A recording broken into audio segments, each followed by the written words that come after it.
So when we were talking about going down into the body and allowing things to emerge emotionally that we may not have touched in our lives before. Maybe for some people it's been decades since they cried, or they've never ever shown or felt their anger, or allowed themselves to feel in terror or fearful.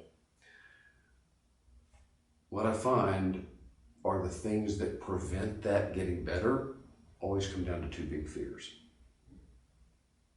If I go down there into all that, I'll just get stuck and I'll never get out. And number two, it'll just last forever. There's no end to that. What's the point? Both of these fears are absolutely 100% and utterly false. That's not how the body works. That's not what happens. When we are able to go down fully in that and begin emptying that out, it always follows the same arc.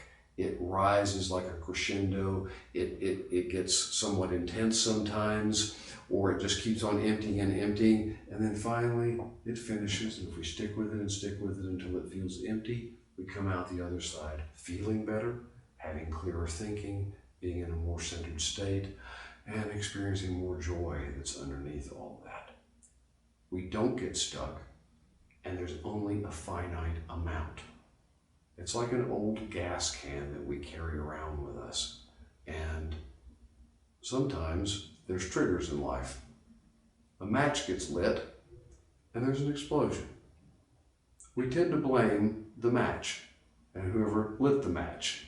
When really the problem is the gas can that we're carrying around from the past.